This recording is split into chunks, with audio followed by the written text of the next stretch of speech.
Dan kita di sini dianjurkan untuk mendoakannya agar segera bertaubat karena dianya masih dalam keadaan muslim gitu.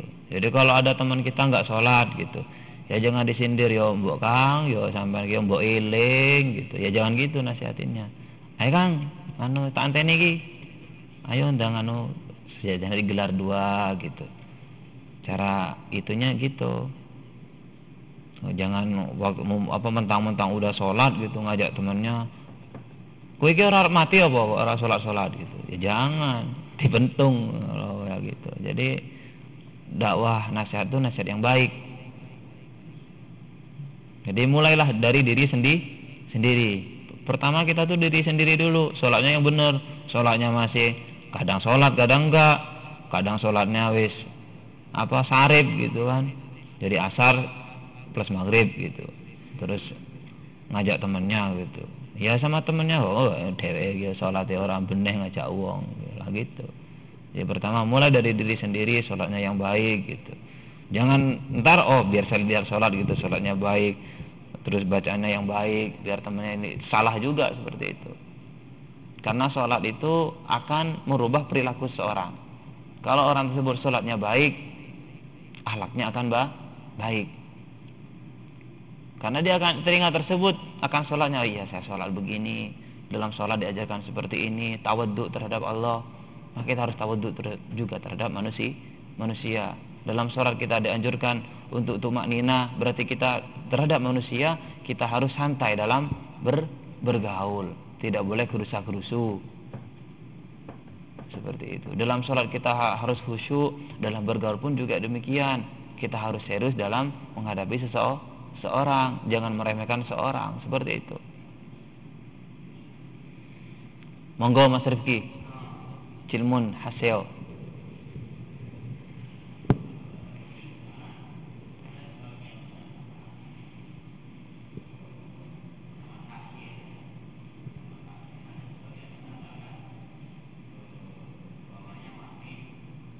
Sama Isa.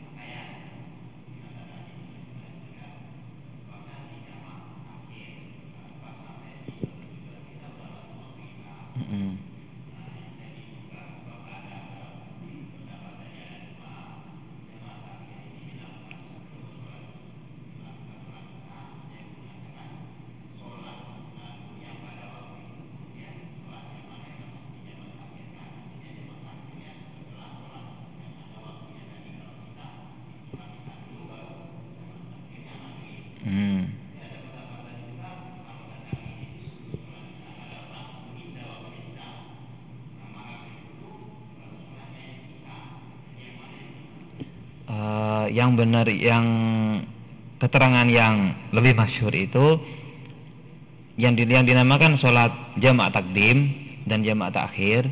Misalkan antara maghrib dan isya. Apabila dinamakan sholat jamak takdim, jadi didahulukan, artinya dilaksanakan di waktu maghrib.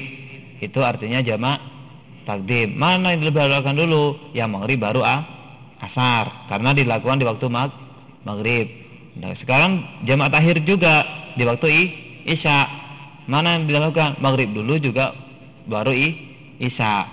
Cuman posisinya itu adalah posisi waktu. Jadi masalah sholat yang didahulukan mana? Ya menurut hudud tadi, bilangannya tadi. Jadi maghrib dulu baru isya. Nah, dilakukan di waktu maghrib juga sama. Maghrib dulu baru isya. Dilakukan di waktu isya juga sama, maghrib dulu baru isya. Begitu juga zuhur dan asar. Itu cuman perbedaan masa. Jadi kalau masalah etika sholatnya ya sesuai ketentuan yang Allah tentukan. Setelah maghrib baru isya gitu. Setelah zuhur iya. Jadi itu harus mutawalian. Seperti harus tertib. Mangga. mewakili lah.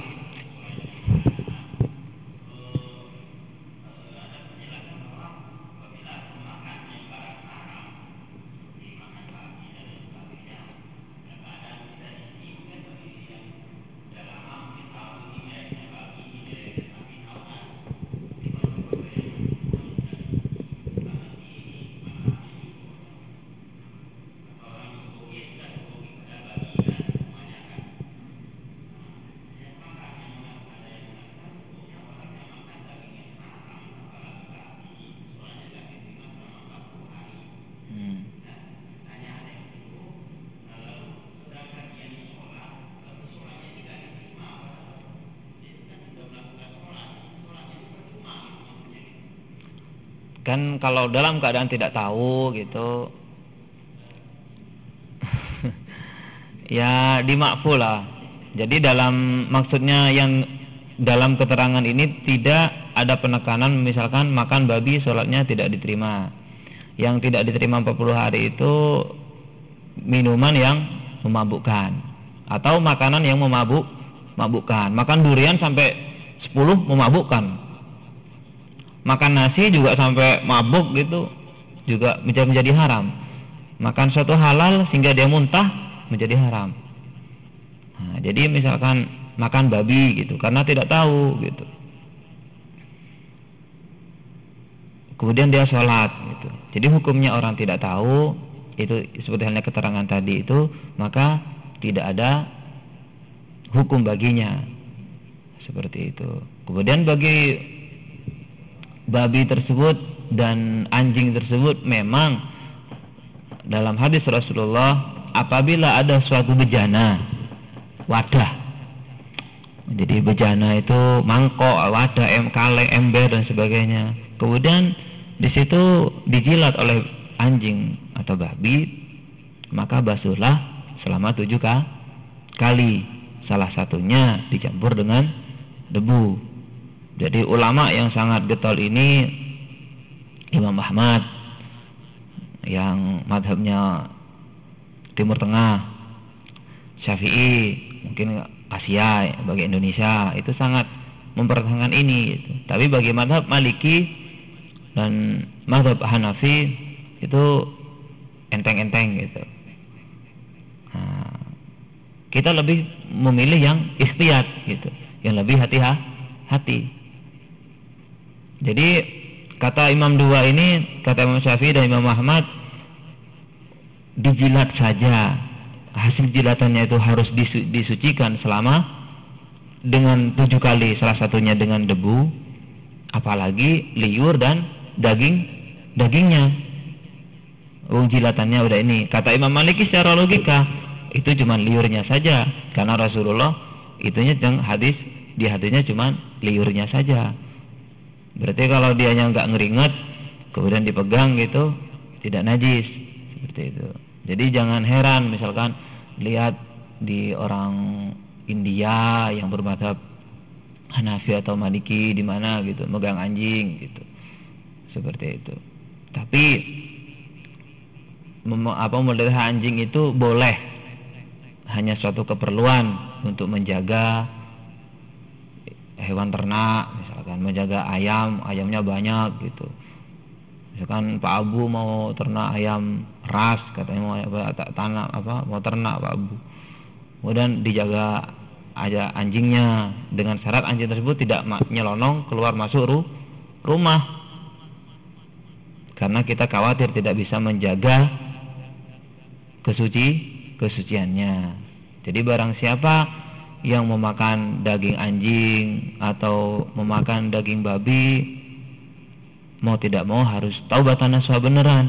Bagaimana kita akan membasuh badan kita yang kalau dibasuh sampai 7 kali dengan debu gitu, apalagi udah masuk ke daging kita. Syaratnya harus kita banyak bertaubat dan banyak berpuasa sunnah.